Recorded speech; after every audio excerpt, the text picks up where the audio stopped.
So far, the rollout of the COVID vaccine is going more slowly here than in many states. The latest figures show 488,000 administered vaccines and 831,000 have been distributed to Minnesota. That's a percentage of about 59%.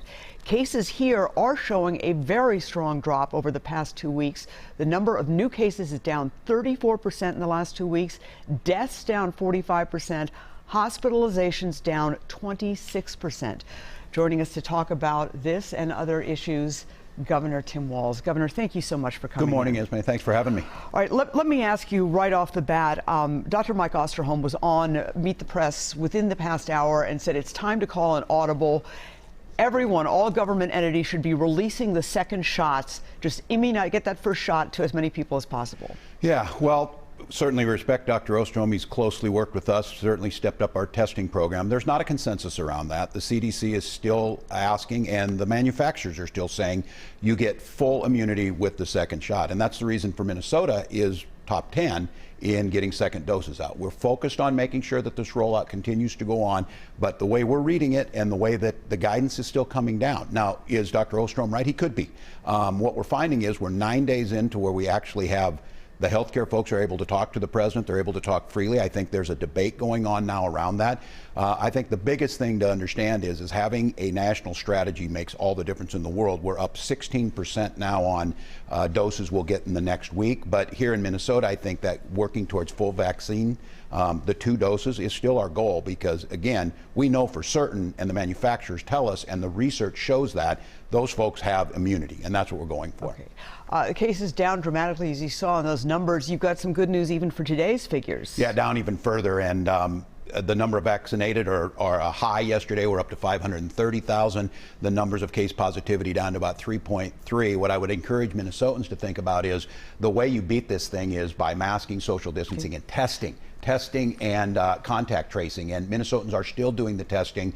We caught the Brazilian P1 variant very quickly because we tested and can contain it, and that's why you make sure this thing doesn't spread. So I think a combination of low test positivity, high numbers of folks testing, folks complying with social distancing mask mandates, and a vaccine program that's continuing to ramp up, Minnesota's pretty well positioned. Right. Actually, in the top 8, according to one, in terms of the positivity rates, and maybe that's even right. Better than that with the probably 3.1. Today. Yes. Yeah, we're moving towards being one of the best, and that prevents folks from getting it. And I remind folks, we still don't know what the long-term damage is by getting COVID and recovering. There still may be things, so keeping our numbers incredibly low and number of people who get it, that's the surest way to beat this. Okay, I can hear the Republican leaders saying, well, if things are that good, it's time to open things up. Yeah, well, I kind of feel like this now, you're either part of the problem or part of the solution. And it's to me, it's a little bit frustrating, folks who have denied that COVID's there, encouraged people to gather without masks. I sent over a list of things that I want the Republican leadership to help us with, but we had a hearing last week on voter fraud in the president's election. I do think it makes sense, and I've said this, we need to get our kids back in school. We need to continue to move things. But I think when you look at all of the states, most of Minnesota's businesses are in the top half of things that are open. Our businesses are open, but we're just doing mitigation measures. But is it time to relinquish the emergency powers? I sent over a list of things the Republicans to do that. They have to help me. How are we going to order supplies? What are we going to do about some of the movement of state employees that I need to use that for? Or things like what are going to happen with evictions and moratorium? I sent a list of over things that the legislature could vote on and take control of. I didn't even get an answer. I'm very frustrated. I think it's easy to sit in the corner and point fingers of when things, and things will go wrong. This morning, power went out in downtown St. Paul. I've got thousands of doses sitting at Roy Wilkins Arena. We had backup generators. These things need to be kept cold, but I think... And there was no problem with the vaccines? There was no problem with it because we're thinking through. And you saw yesterday, it's unacceptable when you see things happen. We use vendors because state government isn't big enough to do this alone. Primary Bio took responsibility, but it's a little frustrating to me that I've asked for these things that need to be done. Every other governor, 49 out of 50, are using these very same powers. And it just makes a good talking point. So I would ask my Republican friends, help us with this. Okay. You came out with a $52.4 billion budget proposal. Can you really put together a budget proposal? I know you have to, when you don't know what the budget forecast is going to be in February, and you also don't know, nobody knows what the federal government's going to be doing in terms of a stimulus plan. Yeah, well, I'm required to by law. We've been working on it since late October. You're absolutely right. Minnesota law probably should be changed. We get budget numbers coming in February, so there'll be a we'll redo the budget a little bit, but I think the numbers are pointing that way. Minnesota's economy was strong going into this. Our budget reserves were strong. We had one of the strongest fiscal policies in the country, and I think putting this together really focused on COVID hit the country and the world hard, but it hit certain communities hard, students, working folks, and small businesses, and you can't. You know, you were talking about raising taxes on those $1 million owners, 1.5%. You're also talking about raising the estate tax, corporate tax rate, and the capital gains tax. Is that that's really not hitting people who are super rich? It's hitting people who are doing well. Well, it hits a pretty high amount. Well, even Senator Ann Rest in a tax committee expressed concerns about it. She's obviously a Democrat from New Hope. No, certainly, and my responsibility is to understand what it's going to take for the state to recover, a fairness of what it's going to take to get our students caught back up. This budget doesn't even meet inflationary standards of what we're asking, but it is a fact that folks at the top end of the economic scale did incredibly well in 2020, and most of these folks are asking to pay their fair share. Okay. Well, one of the things you're talking about is something that would be very attractive to a lot of parents, essentially a free summer school for kids 4 and up. Yes. Different programs, it would be federal money, state money. You need to get that done now. Right you now. Can't wait until the end of May No, or right middle of now May. we need to do that to let parents know this is an opportunity to bring our kids back up. Our teachers have worked incredibly hard, as are our parents. I'm one of them. Have an 8th grader. I'm working on astronomy today, those types of things. But we know that what we can put some investments into this, we can bring folks in, and we can start to pivot to the type of school system that we want to see. Now is the time to do that. And I'm asking the legislature, let's invest back in those schools. What was not helpful is Republicans in the Senate blamed it on teachers, the reason that they're not in school. And this is one of the problems we're having, Esme, around COVID.